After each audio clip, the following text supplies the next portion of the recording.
사랑하는 대학교의 성도 여러분, 9월 17일 목요일 아침 주님의 이름으로 문안드립니다. 오늘 함께 보실 하나님의 말씀은 창세기 46장 1절에서 27절까지 말씀입니다.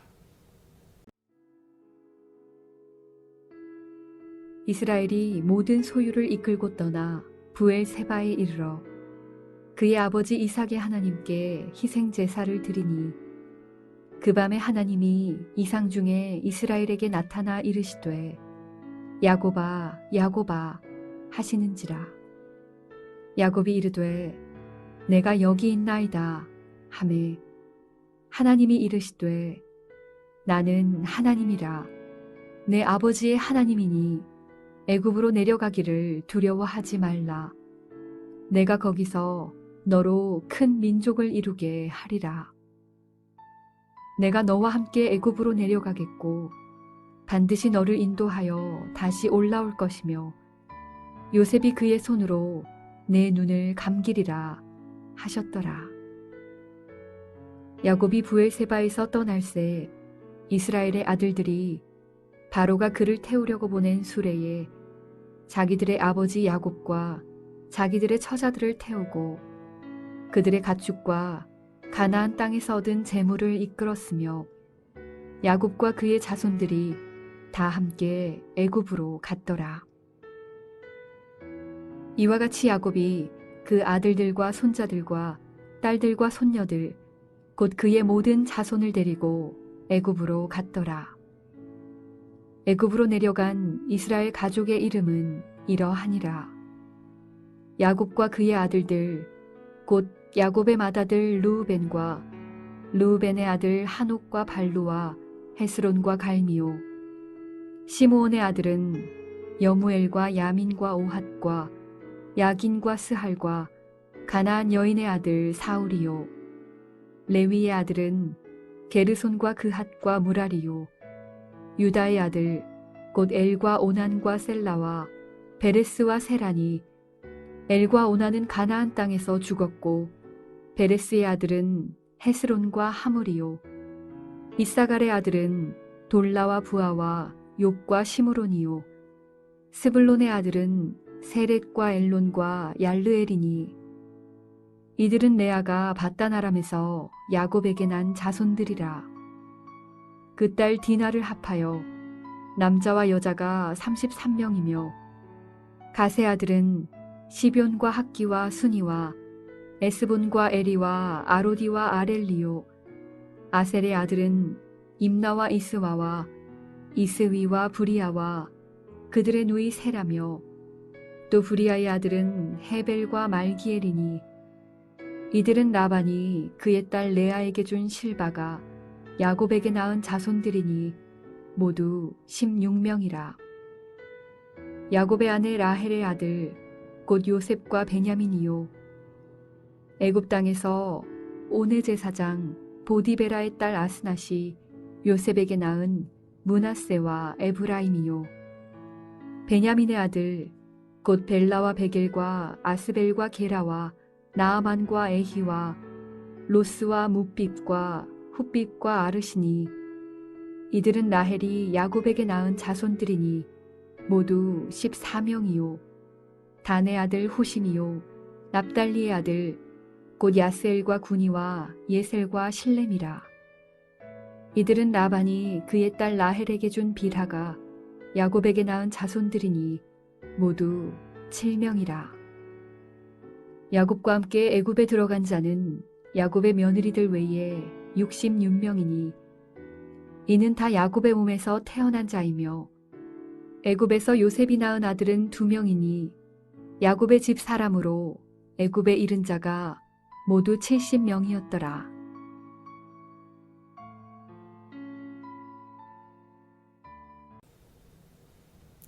오늘 본문은 헤브론에 거주하고 있던 야곱이 가족을 데리고 애굽으로 향하는 여정을 기록하고 있습니다.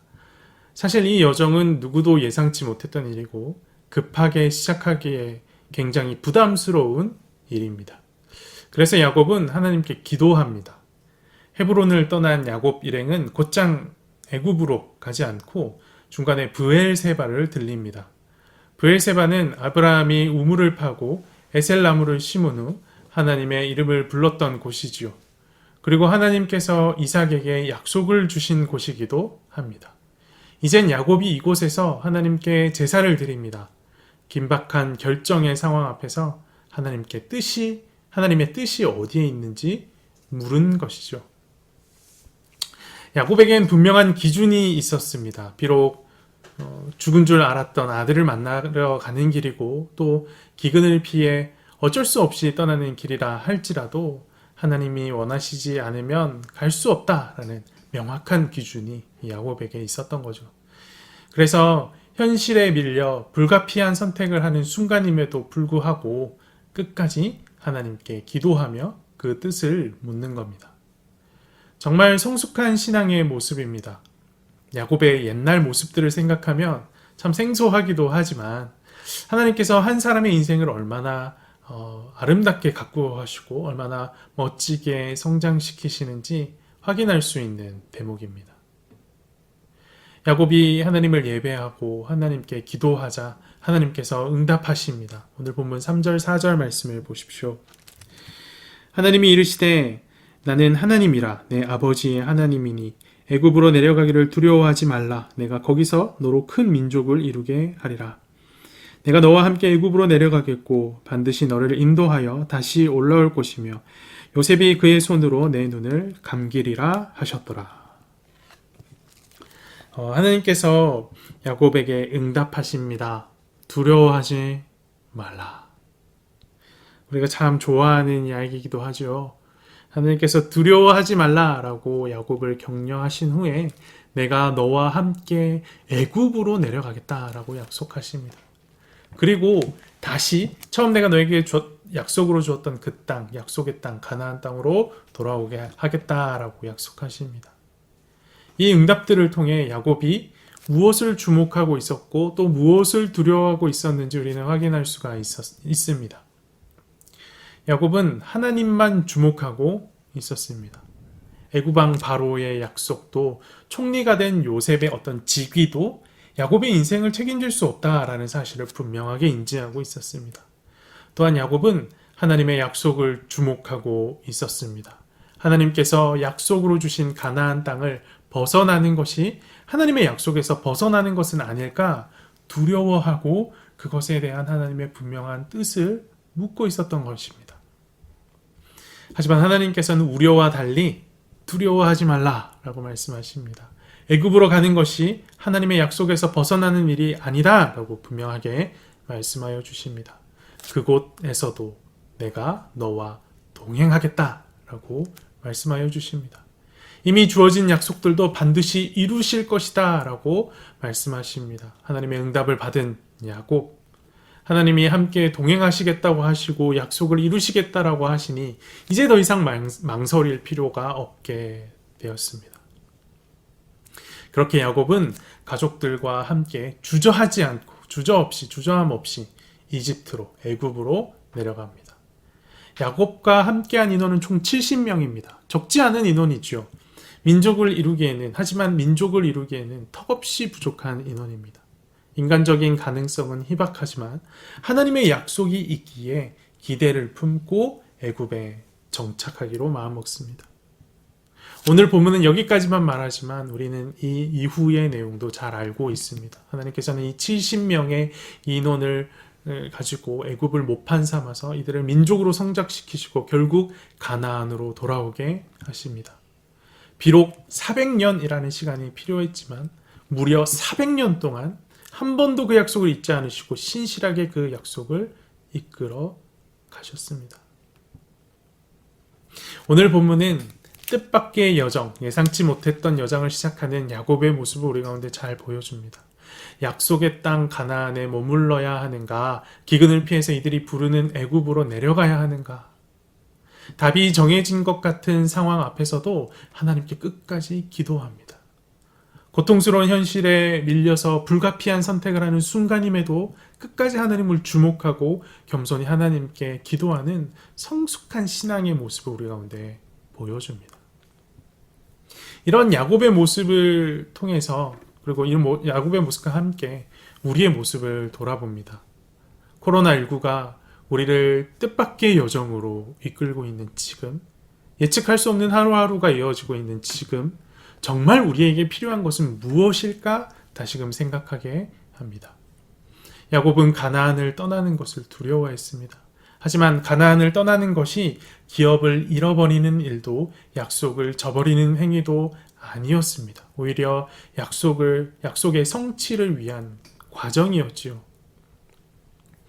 코로나가 가져온 변화에 개인과 공동체 모두 참 어려움을 겪고 있습니다. 무엇보다 그간 너무 당연했던 은혜의 자리들이 다 막혀버렸습니다. 텅텅 비어버린 본당을 바라보면서 이것이 무슨 의미일까? 이토록 오랫동안 교회를 비워두는 것이 정말로 하나님의 허락하신 기업과 약속을 버리는 행동은 아닐까? 두려워했던 적도 있었습니다. 하지만 오늘 말씀은 하나님은 애굽에서도 하나님의 일을 이루실 수 있는 분임을 분명하게 보여주고 있습니다. 지금은 다 이해할 수 없지만 이 상황 가운데도 분명한 하나님의 뜻이 있다는 것을 확신하게 됩니다. 야곱은 어쩔 수 없는 상황 속에서 또 결정 속에서도 하나님의 뜻이 있음을 신뢰하고 끝까지 하나님의 뜻을 물었습니다. 코로나 때문에 교회에서 모이지 못하는 분명 어쩔 수 없는 일이긴 하지만 이런 일을 겪게 하시는 데에도 분명한 이유와 목적이 있을 것입니다. 어쩔 수 없는 거야 하고 덮어버릴 것이 아니라 하나님 앞에 기도하고 물어야 할 것을 오늘 말씀과 함께 다시 생각해 봅니다. 기도한다고 뭐가 달라집니까? 뭐가 바뀝니까? 네, 맞습니다. 우리를 둘러싼 상황은 아마 쉽게 바뀌지 않을 겁니다. 다만 내가 달라지겠죠. 기도하는 내가 달라질 겁니다. 고민하고 번뇌했던 야곱에게 두려워 말라 내가 너와 함께 한다 라는 응답을 주셔서 두려워하던 야곱을 담대하게 하셨던 것처럼 우리도 기도할 때 어쩔 수 없는 상황 앞에 두려워하지 않을 담대함을 주실 것입니다. 기도하면 내가 달라지는 겁니다. 어떤 상황 가운데서도 무너지지 않고 끝까지 기도함으로 담대함을 얻는 대학교의 성도들이 되기를 간절히 소망합니다. 오늘 주어진 말씀 기억하면서 함께 기도하길 원합니다. 우리 가운데 코로나 바이러스로 인해 또 오랜 어떤 수해로 인해 태풍으로 인해 여러 모양으로 어려움을 겪고 있는 분들 계십니다. 이들을 위해 함께 기도합시다. 갑자기 닥쳐온 어려움과 역경을 견뎌낼 수 있는 힘과 포기하지 않고 견뎌낼 수 있는 믿음을 이들 가운데 허락해달라고 함께 기도합시다. 무엇보다 기도함으로 이 모든 문제를 헤쳐나가는 성숙한 신앙의 태도를 놓치지 않게 해달라고 함께 기도하길 원합니다. 함께 기도합시다. 살아계셔서 역사하시는 하나님 아버지, 오늘 우리는 말씀을 통하여서 어쩔 수 없는 상황, 어쩔 수 없는 역경 앞에서도 끝까지 하나님의 뜻을 물으며 하나님의 뜻이 어디에 있는지 분명하게 한 이후에 행동하고 움직이는 야곱의 성숙한 신앙을 볼 수 있었습니다. 하나님 아버지, 우리는 상황이 어쩔 수 없으면, 환경이 어쩔 수 없으면 하나님께 묻는 것조차 포기하고 두려움과 절망 가운데 그냥 빠져 있을 때가 참 많았음을 돌아봅니다. 하지만 그 절망의 순간에도 기도하여 주님의 뜻을 물어야 함을 오늘 말씀을 통해 분명히 보았사오니, 하나님 아버지, 오늘 함께 이 아침에 말씀을 나누는 모든 대학교의 성도들이 어떤 순간에서도 그것이 절망의 순간이고 그것이 어쩔 수 없이 하는 선택의 순간임에도 절대로 그냥 넘어가지 않게 하여 주시고 끝까지 주님께 기도하며 그 뜻과 길을 물을 수 있는 자들 될 수 있도록 그런 성숙한 신앙의 모습 가지는 대학교의 성도들이 되도록 붙드시고 인도하여 주시옵소서. 주님, 특별히 코로나19와 태풍과 같은 뜻하지 않는 어려움과 어찌할 수 없는 환경들의 변화 앞에 고통당하고 신음하며 아픈 어떤 선택을 해나가는 많은 성도들, 우리 대학교회 안에도 있습니다. 주님, 이들을 긍휼히 여겨 주시옵소서. 주여, 이들의 신음을 들으시고 응답하여 주시옵소서. 하지만 하나님 아버지, 이들이 그저 신음만 하는 것이 아니라 주님 앞에 기도할 수 있도록 이들 가운데 성령의 충만함을 허락하여 주시옵소서. 낭망하고 넘어진 무릎을 세우셔서 굳게 하시고 다시금 주님 앞에 서서 주님 붙들고 정말 열심으로 최선을 다해 생명 걸고 기도할 수 있는 자들 될 수 있도록 인도하여 주시옵소서. 그렇게 기도할 때에 주님께서 그 고난 가운데 담긴 의미를 우리 가운데 밝히시고 두려워 말라 내가 너와 함께 할 것이다 라고 응답하실 것을 기대합니다. 우리 모든 어려운 가운데 있는 대학교의 성도들이 기도함으로 주님 앞에 새 힘을 얻고 용기를 얻는 귀한 은혜가 있도록 함께 하시고 인도하여 주시옵소서. 오늘 하루의 삶을 시작합니다. 주님, 시시때때로 닥쳐오는 많은 상황들, 두려운 상황들, 주님 앞에 하나님 아버지 주님을 떠나 세상으로 나의 지혜와 판단으로만 하나님 오늘을 살아가지 않게 하여 주시고 주님 말씀 오늘 우리가 들은 말씀대로 매 순간마다 주의 뜻을 묻고 그 뜻에 따라 결정하고 오늘 하루 한 걸음 한 걸음 나아갈 수 있도록 인도하시고 함께하여 주시옵소서. 성령 충만함으로 함께 하실 줄 믿습니다. 이 모든 말씀 살아계신 예수 그리스도 이름으로 기도합니다. 아멘.